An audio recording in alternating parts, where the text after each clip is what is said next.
নমস্কার, Ramakrishna TV YouTube চ্যানেলের পক্ষ থেকে সকল দাদু দিদা, ঠাকুমা ঠাকুর দাদা, দাদা দিদি, ছোট ছোট ভাই বোনদের জানাই অনেক অনেক ভালোবাসা, প্রীতি, আন্তরিক শুভেচ্ছা। আজকে আমরা চলে এসেছি শ্রী শ্রী রামকৃষ্ণ মিশনের নির্মল কুমার রায়ের লেখা রানী রাসমণির জীবন বৃত্তান্ত সম্পর্কে আলোচনা করতে, এবং আজকে আমরা আলোচনা করব পঞ্চম অধ্যায় এবং ষষ্ঠ অধ্যায়। কিন্তু তার আগে একটাই কথা বলবো যে যারা যারা আমার আগের ভিডিও মিস করেছেন দেখা রানী রাসমণির সম্পর্কে, অবশ্যই আপনারা আমার রামাকৃষ্ণা টিভি ইউটিউব চ্যানেলে রানী রাসমণি প্লেলিস্টে গিয়ে আগের 4টি পর্ব আপনারা দেখে নিতে পারবেন, যে ভিডিওগুলি আমি রানী রাসমণির সম্পর্কে আমি আলোচনা করেছি। তো আজকে আমরা আলোচনা করব রানী রাসমণি জীবন বৃত্তান্ত থেকে পঞ্চম অধ্যায় এবং ষষ্ঠ অধ্যায়। পঞ্চম অধ্যায় হচ্ছে রানী রাসমণি দেবীর পিতৃবংশ তালিকা। এখানে ডেসক্রিপশনের মতন সেরকম কিছু নেই, বাট এইখানে আমরা যেটা দেখতে পাচ্ছি সেটা হচ্ছে রানী রাসমণির পিতৃবংশ তালিকা দেওয়া আছে, যেখানে দেখা যাচ্ছে যে তার দাদুর নাম, মানে তার ঠাকুর দাদার নাম হচ্ছে জগমোহন দাস, এবং জগমোহন দাসের 2টি সন্তান ছিল। হরে কৃষ্ণ, মানে ইনি হচ্ছেন রানী রাসমণির পিতামহ, এবং জগমোহন দাসের আরেকটি কন্যা ছিল, নাম ছিল ক্ষেমঙ্করী, এবং রানী রাসমণির মায়ের নাম ছিল রামপ্রিয়া, এবং তার 2টি ভাই ছিলেন রানী রাসমণির, এক হচ্ছে রামচন্দ্র এবং গোবিন্দ, এবং রানী রাসমণির পিসিমা যে ছিলেন মানে ক্ষেমঙ্করী, তিনি অকাল বিধবা ছিলেন, নিঃসন্তান। তো এইটি হচ্ছে রানী রাসমণি দেবীর পিতৃবংশ তালিকা, খুব ছোট্ট করে এখানে দেওয়া আছে। এবার আমরা চলে আসব রানী রাসমণি জীবন বৃত্তান্ত থেকে ষষ্ঠ অধ্যায়, শ্বশুরকুল ও বিবাহ। কলকাতার এক প্রাচীন মাহিষ্য বংশ ধনাঢ্য জমিদার বাড়িতে রানী রাসমণি দেবীর বিবাহ হয়েছিল। স্বামীর নাম রাজচন্দ্র দাস। পরে তিনি রায় উপাধি পাওয়ায় রায় চন্দ্র দাস নামে অভিহিত হতেন। রাজচন্দ্র দাসের পিতামহের নাম কৃষ্ণ রাম দাস এবং পিতার নাম প্রীতিরাম ওরফে প্রীতরাম দাস। হাওড়া জেলার খোলাসপুর গ্রামে ছিল তাদের আদি নিবাস। কৃষ্ণরামের 3 পুত্র, যথা প্রীতিরাম, রামতনু ও কালীচরণ। পলাশী যুদ্ধের 4 বছর পূর্বে 1753 খ্রিস্টাব্দে, মানে বাংলার বছর 1160 বঙ্গাব্দে প্রীতিরাম জন্মগ্রহণ করেন এবং অল্প বয়সে পিতৃহীন হন। 1767 খ্রিস্টাব্দে, মানে বাংলায় 1174 বঙ্গাব্দে বর্গীর হাঙ্গামার সময় মাত্র 14 বছর বয়সে প্রীতিরাম তার কনিষ্ঠ 2 ভ্রাতা রামতনু ও কালীচরণকে নিয়ে হাওড়ার বাসস্থান ত্যাগ করে কলকাতায় চলে আসেন, এবং তার পিসিমাতা বিন্দুবালা দেবী শ্বশুরালয় অর্থাৎ জানবাজারের তদানীন্তন প্রখ্যাত জমিদার মান্নাবাবুদের বাড়িতে আশ্রয় গ্রহণ করেন। জানবাজারে বসবাসের আগে মান্নাবাবুদের আদি বাড়ি ছিল কলকাতার গড়গোবিন্দপুর নামক স্থানে, যেখানে ইংরেজদের ফোর্ট উইলিয়াম দুর্গ ছিল। এই মান্না বংশের দরিদ্র বৎসল উদার হৃদয় 2 জমিদার ভ্রাতা যুগল কিশোর ও অচ্যুতচন্দ্র কুটুম্ব সম্পর্কীয় এই পিতৃমাতৃহীন নিরাশ্রয় বালক প্রীতিরামকে সেই দুর্দিনে তাদের বাড়িতে আশ্রয় দিয়েছিলেন, এবং তার ও 2টি ভ্রাতা রামতনু ও কালীচরণের ভরণ পোষণের সমুদায় ভার সহ তাদের সবাইকে নিজেদের বাড়ির লোক হিসাবেই আপন করে নিয়েছিলেন। অতঃপর প্রীতিরাম মান্নাবাবুদের স্নেহের ছায়ায় যেমন বড় হতে লাগলেন, তেমনি বাড়ির অন্যান্য ছেলেদের সঙ্গে বিদ্যালয় শিক্ষালাভও করতে লাগলেন। নিজের মেধা বলে প্রীতিরাম অল্পদিনের মধ্যেই যেমন ভালোভাবে বাংলা শিখেছিলেন, তেমন সঙ্গে সঙ্গে কাজ চালাবার মতো কিছু কিছু ইংরেজিও শিখেছিলেন। এখানে বলা প্রয়োজন যে যেহেতু রাসমণি দেবী প্রীতিরামের পুত্রবধূ ছিলেন, সেই জন্য প্রীতিরাম ছাড়া প্রীতিরামের অপর 2 ভ্রাতার কথা এখানে অনুল্লেখ্য থাকছে। এই সময় অক্রুরচন্দ্র মান্না নিজেদের জমিদারি পরিচালনা ছাড়াও কলকাতায় জৈনক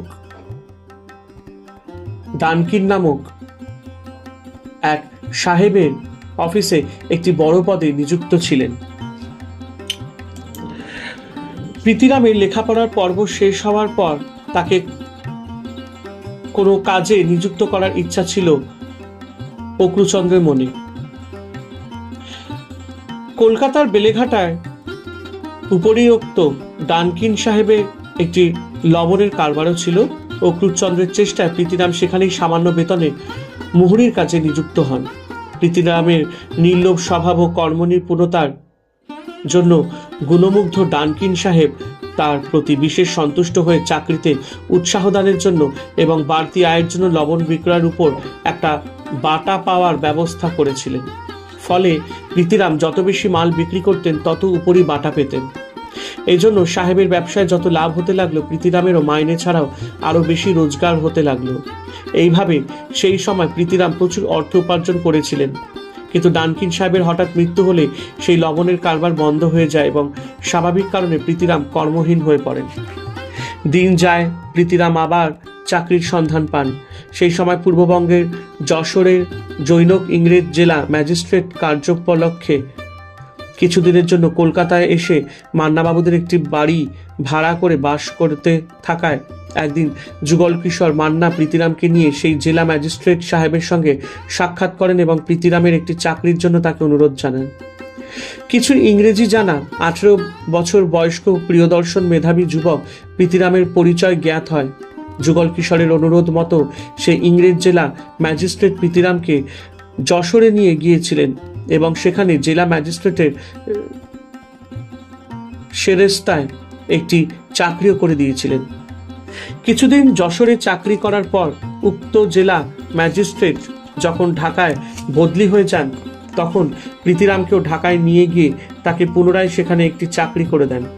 এই সময় নাটোরের তদানীন্তন রাজা রামকান্ত রায়ের সঙ্গে প্রীতিরাম পরিচিত হন এবং তার সচ্চরিত্রা, কার্যকুশলতা ও বুদ্ধিমত্তায় পরিচয় পেয়ে রাজা রামকান্ত তাকে নিজ অ্যাসিস্টের দেওয়ানের পদে নিযুক্ত করার ইচ্ছা প্রকাশ করেন।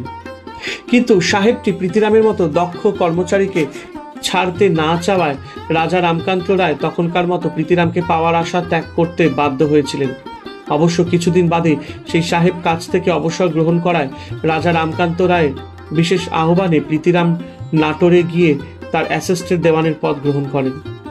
সেখানে বিশেষ যোগ্যতা ও সুখ্যাতির সঙ্গে কিছুদিন কাজ করার পর রাজা রামকান্ত রায়ের মৃত্যু হলে প্রীতিরাম আবার 1777 খ্রিস্টাব্দে মানে 1283 বঙ্গাব্দে 24 বছর বয়সে কলকাতায় ফিরে আসেন এবং আশ্রয়দাতা যুগল কিশোর মান্নার বাড়িতেই আগের মতো যথারীতি বসবাস করতে থাকেন। ইতিমধ্যে প্রীতিরাম পূর্ববঙ্গের জৈনক মহাজনের সঙ্গে মিলে কলকাতার বেলেঘাটায় একটি বাঁশের আড়ত স্থাপন করেন এবং বাঁশ বিক্রির ব্যবসা শুরু করেন। অনেকগুলি বাঁশ একসঙ্গে বেঁধে নদীতে ভাসিয়ে এক স্থান থেকে অন্য স্থানে নিয়ে যাওয়াকে বাঁশের মাড় বলা হতো। এই মাড়ের ব্যবসা করতেন বলে প্রীতিরাম ও তার বংশধরগণ মাড় নামে পরিচিত ছিলেন। কিন্তু শ্রদ্ধেয় আশুতোষ দাস মহাশয় বলেন যে বাঁশের বিকৃত নির্যাস অর্থাৎ মণ্ড বা মাড় বিক্রয় করতেন বলেই প্রকৃতপক্ষে তাদের মাড় বলা হতো। এই মাড় বংশ কলকাতার অন্যতম অভিজাত বংশ। যাই হোক, দাস পদবী ছাড়াও তারা যে তৎকালে মাড় নামে পরিচিত ছিলেন, একটি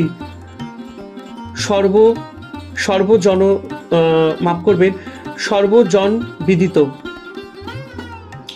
পরে অবশ্য এই মাড় উপাধি বর্জন করে প্রকৃত পদবী দাস নামেই তারা পরিচিত হন। এই বাঁশের ব্যবসা ছাড়াও প্রীতিরাম কলকাতার টালা থেকে নিলামে সস্তায় শৌখিন দ্রব্যাদি কিনে সাহেবদের কাছে দ্বিগুণ বা চতুর্গুণ মূল্যে বিক্রি করতেন এবং তার সঙ্গে ফোর্ট উইলিয়ামের ইংরেজ সৈনিকদের রসদ জোগানোর কাজও করতেন। ফলে নানাভাবে প্রীতিরামের প্রচুর অর্থ উপার্জন হতো। স্বীয় উদ্যমে প্রীতিরামের সচ্ছল অবস্থা লক্ষ্য করে জমিদার অক্রুরচন্দ্র মান্নার ভ্রাতা জমিদার যুগল কিশোর মান্না তার আশ্রিত প্রীতিরামকে উপযুক্ত পাত্ররূপে বিবেচনা করেন এবং 1777 খ্রিস্টাব্দে মানে 1183 বঙ্গাব্দে 24 বছর বয়স্ক প্রীতিরামের সঙ্গে তার 11 বছরের কন্যা যোগমায়া দেবীর বিবাহ দেন। বিবাহে যৌতুক স্বরূপ জমিদার যুগল কিশোর মান্না তার জামাতা প্রীতিরামকে কলকাতায় কয়েক খণ্ডে 16 বিঘা জমি দান করেন এবং এই জমিরই একাংশে পরবর্তীকালে প্রীতিরাম নিজস্ব বাড়ি নির্মাণ করেন। নাটোরে জমিদারি সেরেস্তায় কাজ করার সময় প্রীতিরামের নিজেরও একটি জমিদারি করার ইচ্ছা ছিল। প্রীতিরামের নিজের বিভিন্ন ব্যবসা ও চাকরিতে উপার্জিত অর্থ এবং বিবাহে যৌতুকাদি সূত্রে প্রাপ্ত সমুদয় অর্থই তিনি মান্নাবাবুদের কাছে গচ্ছিত রেখেছিলেন। মান্নাবাবুরাও প্রীতিরামের অর্জিত গচ্ছিত অর্থ অটুটভাবে রক্ষা করেছিলেন। কোনোদিনই সেই অর্থ থেকে তারা একটি পয়সাও খরচ করেননি। মান্নাবাবুদের কাছে গচ্ছিত সেই প্রচুর অর্থ থেকেই প্রীতিরাম জমিদারি কিনতে আগ্রহী হন। অবশেষে প্রীতিরামের ভাগ্যে সেই সুযোগ এসে উপস্থিত হয়। 1800 খ্রিস্টাব্দে নাটোরে এসেস্টের কয়েকটি তালুক নিলামে ওঠে। সেই সময় ওই অ্যাসিস্টের দেওয়ানের পদে ছিলেন জৈনক শিবরাম সান্যাল। শিবরামের সঙ্গে পরামর্শ করে 17 পরগনা এবং মকিমপুর পরগনার তালুক দুটি প্রথমে প্রীতিরামের নামেই খরিদ করা হয়। পরে শিবরাম সান্যাল 17 পরগনা নিজের নাম রেখে অনুর্বর অসমতল মকিমপুর পরগনা 19,000 টাকায় বিনিময় প্রীতিরামকে ছেড়ে দেয়। এই সময় প্রীতিরাম বেলেঘাটায় বাঁশের আড়ত ছাড়াও আরেকটি আড়ত খোলেন, যেখানে মকিমপুর তালুকের উৎপাদিত জিনিস বিক্রি হতো। প্রথম অবস্থায় প্রায় 4-5 বছর ওই তালুক থেকে ধানাদি পাওয়া যায়নি। পরবর্তীকালে মাঝে মাঝে বন্যা হওয়ার ফলে সেখানে পলি পড়তে থাকে এবং অসমতল জমি ক্রমে সমতলে পরিণত হয়। জলগণ্ডগুলিও বড় বড় দিঘিতে পরিণত হয় এবং অনুর্বর স্থানগুলিও উর্বর হয়ে ওঠে। ফলে অল্প দিনের মধ্যেই সেই তালুকে ধান, পাট, মুগ, মুসুর, বাঁশ, গুড় প্রভৃতি প্রচুর পরিমাণে উৎপন্ন হতে থাকায় তিনি তালুক থেকে প্রভূত আয় করতে সক্ষম হন। এই সময় বেলেঘাটায় তিনি চালের ব্যবসাও শুরু করেন। সৌভাগ্য লক্ষ্মীর অনুকম্পায় তিনি একদিনেই চালের ব্যবসায় 25,000 টাকা লাভ করেন এবং পরবর্তীকালে ওই ব্যবসায় লক্ষপতি হয়ে তিনি যশোর জেলার অন্তর্গত মাধবপুর পরগনা কিনে জমিদার শ্রেণীভুক্ত হন। বিবাহে যৌতুক স্বরূপ প্রাপ্ত জমিতে প্রীতিরাম যে বাড়ি তৈরি করেছিলেন, শ্বশুরালয় ত্যাগ করে অর্থাৎ মান্নাবাবুদের বাড়ি ত্যাগ করে অতঃপর তিনি তার স্ত্রী যোগমায়া দেবী এবং 2টি কনিষ্ঠ ভ্রাতাকে নিয়ে সেখানে বাস করতে থাকেন। প্রীতিরামের 2টি পুত্র হরচন্দ্র ও রাজচন্দ্র এবং 2টি কন্যা দয়াময়ী ও বিশ্বময়ী। জ্যৈষ্ঠ পুত্র হরচন্দ্রের জন্ম 1797 খ্রিস্টাব্দে 1186 বঙ্গাব্দ এবং কনিষ্ঠ পুত্র রাজচন্দ্রের জন্ম 1783 খ্রিস্টাব্দে 1190 থেকে 91 বঙ্গাব্দ। পুত্র দুটির জন্মের পর যথাক্রমে দয়াময়ী ও বিশ্বময়ী কন্যাদ্বয়ের জন্ম হয়। দয়াময়ীর সঙ্গে রাজচন্দ্র দালাল এবং বিশ্বময়ীর সঙ্গে রামরতন দাসের বিবাহ হয়। প্রীতিরাম 2 পুত্রেরই যথাযোগ্য শিক্ষাদানের ব্যবস্থা করেছিলেন এবং দুজনেরই যৌবনে বিবাহ হয়েছিল। জ্যৈষ্ঠ পুত্র হরচন্দ্রের বিবাহ হয় হুগলি নিবাসী যোগুদাসের কন্যা আনন্দময়ী দেবীর সঙ্গে, কিন্তু হরচন্দ্র 1801 খ্রিস্টাব্দে 1208 বঙ্গাব্দে প্রীতিরামের জীবদ্দশাতেই নিঃসন্তান অবস্থায় তার বিধবা পত্নীকে রেখে অকালে দেহত্যাগ করেন। পরে সে পত্নীরও মৃত্যু হয়। জ্যৈষ্ঠ পুত্র হরচন্দ্রের মৃত্যুর কিছুকাল পরে প্রীতিরাম তার কনিষ্ঠ পুত্র রাজচন্দ্রের বিবাহ দেন।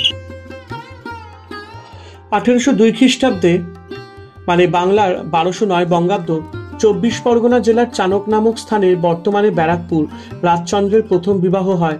স্ত্রীর নাম অজ্ঞাত, কিন্তু দুর্ভাগ্যবশত বিবাহের সেই বছরেই মধ্যেই রাজচন্দ্রের স্ত্রী বিয়োগ হয়। অতঃপর প্রীতিরাম রাজচন্দ্রের দ্বিতীয়বার শীঘ্রই বিবাহ দেন এবং স্ত্রীর নাম অজ্ঞাত। দুঃখের বিষয়, এই দ্বিতীয় পক্ষের স্ত্রীও কিছুদিন পরই অকাল মৃত্যু হয়। রাজচন্দ্রের 2 স্ত্রী কোনো সন্তানাদি হয়নি। আচ্ছা, এখানে স্ত্রীর নাম, প্রথম 2টি স্ত্রীর নাম যে অজ্ঞাত বলা হয়েছে, তার এখানে সেই প্রথম 2টি স্ত্রীর নাম অজানা। তাই জন্য এখানে প্রথম এবং দ্বিতীয় স্ত্রীর নাম অজ্ঞাত রয়েছে। অল্প দিনের মধ্যেই উপর্যুপরি দুবার স্ত্রী বিয়োগ হওয়ায় রাজচন্দ্রের মনে প্রচন্ড আঘাত লাগে এবং তিনি তার বিবাহ না করার সিদ্ধান্ত গ্রহণ করেন। কিন্তু প্রীতিরাম বংশলোপের আশঙ্কায় রাজচন্দ্রকে আবার বিবাহ করার জন্য পীড়াপিড়ি করতে থাকায় রাজচন্দ্র জানিয়েছিলেন যে যদি কোথাও সুলক্ষণা ও ধর্ম স্বভাবনা কোনো পাত্রীর সন্ধান পাওয়া যায়, তবে সেক্ষেত্রে তিনি পিতার আশা পূরণের জন্য আবার বিবাহ করতে রাজি আছেন। দিন যায়, অতঃপর কালক্রমে সেই শুভ বিবাহের ক্ষেত্রে প্রস্তুত হয়। রাজচন্দ্র নৌকাযোগে মাঝে মাঝে ত্রিবেণীতে পূর্ণ পর্বাদি উপলক্ষে গঙ্গা স্নানের জন্য যেতেন। রাসমণি দেবীর কোনা গ্রামটি গঙ্গার তীরেই অবস্থিত, তাই কোনার অন্যান্য বাসিন্দাদের মতো রাসমণি দেবীও গঙ্গার ঘাটে নিত্য স্নানে যেতেন। তবে তার সঙ্গে তার পিসিমাতা বা পাড়ার কোনো বর্ষীয়সী মহিলা থাকতেন, কারণ মাত্র 11 বছর বয়সেই রাসমণি দেবীর বাড়ন্ত গড়ন ও অপূর্ব দেহ সৌন্দর্যের জন্য সকলের দৃষ্টি তার উপরেই আগে পড়ত। বিভিন্ন বর্ণনা থেকে জানা যায় যে রাসমণি দেবীর স্বাস্থ্য যেমন সুন্দর ছিল, তেমনি তিনি সুলক্ষণাও ছিলেন। তার দেহের রং ছিল দুধে আলতার মতো, নাক ও মুখের গড়ন ছিল নিখুঁত ও মাধুর্য ভরা। মাথায় কালো রঙের কেশ রাশি ছিল নিত্যন্ত চুম্বিত। প্রকৃতপক্ষে রাসমণি দেবীকে এক কথায় প্রিয়দর্শিনী বলা যায়।